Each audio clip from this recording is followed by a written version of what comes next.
দর্শক, যেমনটি কিন্তু দেখাচ্ছিলাম, পুলিশের গাড়িতে আগুন দিয়েছে।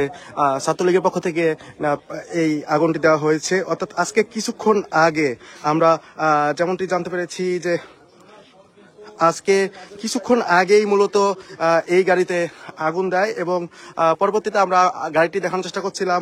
এই মুহূর্তে ফায়ার সার্ভিসে যারা রয়েছেন তারা অবস্থান করছেন এবং মাঠ জুড়ে জাতীয় নাগরিক পার্টি এনসিপির কেন্দ্রীয় কর্মসূচি জুলাই পদযাত্রাকে কেন্দ্র করে গোপালগঞ্জ সদরের পুলিশের গাড়িতে আগুন দিয়েছে নিষিদ্ধ ঘোষিত সংগঠন ছাত্রলীগের নেতাকর্মীরা।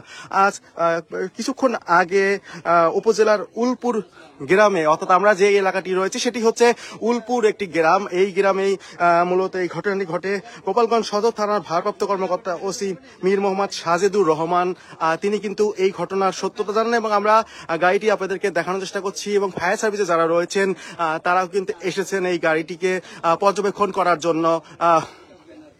যে এদিকে ওসি কিন্তু বলেছেন জাতীয় নাগরিক পার্টির মাঠ জুড়ে জুলাই পদযাত্রার অংশ হিসাবে আজ গোপালগঞ্জ শহরের পৌর পার্কে পদযাত্রার কথা রয়েছে তাদের।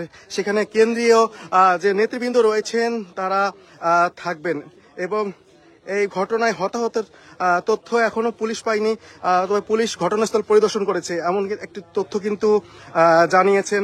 এছাড়া এনসিপি জুলাই পদযাত্রা ঘিরে গোপালগঞ্জে আমরা দেখতে পেয়েছি যে বাড়তি সতর্কতা রয়েছে, পাশাপাশি কয়েক স্তরে নিরাপত্তা ব্যবস্থা জোরদার করা হয়েছে।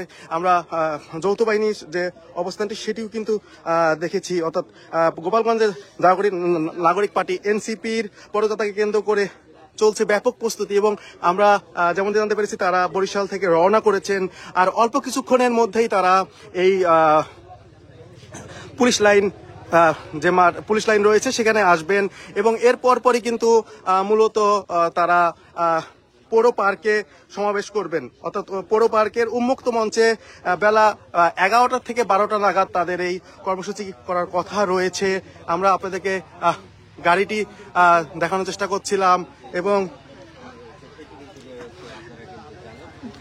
দলীয় একাধিক সূত্র জানায় দেশ গড়তে জুলাই পদযাত্রার অংশ হিসাবে এনসিপির আহ্বায়ক নাহিদ ইসলাম, সদস্য সচিব আক্তার হুসাইন, মুখ্য সংগঠক দক্ষিণ অঞ্চল সার্জিস আলম, মুখ্য সমন্বয়ক নাসির উদ্দিন পাটোয়ারি, কেন্দ্রীয় নেতা সামান্তা শারমিন ও ডাক্তার তাসলিম জারা, নাহিদা সরোয়ার নিভা প্রমুখ এই গোপালগঞ্জে পথসভায় উপস্থিত থাকবেন।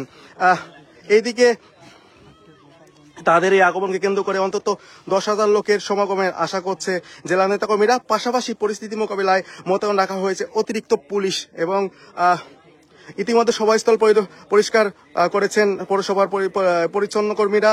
মঞ্চ প্রস্তুত করার পাশাপাশি চলছে ব্যানার লাগানোর কাজ। সভাস্থলের জায়গায় আগাছা ও ময়লা পরিষ্কারের কাজ চলছে। আমরা পুলিশ এবং এপিবিএন এর সদস্যরা দাঁড়িয়ে রয়েছে, পাশাপাশি এনসিপির জেলা কমিটির সদস্যরা তদারকি করছেন। অর্থাৎ এক কথায় বলতে গেলে নিরাপত্তার চাদরে ঢেকে ফেলা হয়েছে পুরা গোপালগঞ্জকে। আমরা দেখেছি যে সেনাবাহিনী থেকে শুরু করে বিভিন্ন বাহিনীর যে সদস্যরা রয়েছেন তারা উপস্থিত রয়েছেন এবং যে গাড়িটি আমি দেখানোর চেষ্টা করছি এই গাড়িতেই কিন্তু আজকে কিছুক্ষণ আগে এনসিপির কর্মসূচিকে ঘিরে তারা যাতে এনসিপির কর্মসূচিতে মানুষের একটা আগ্রহ না থাকে সেই লক্ষণেই কিন্তু পুলিশের গাড়িতে আগুন দিয়েছে নিষিদ্ধ ছাত্র সংগঠন ছাত্রলীগের পক্ষ থেকে কিন্তু এমনটি করা হয়েছে।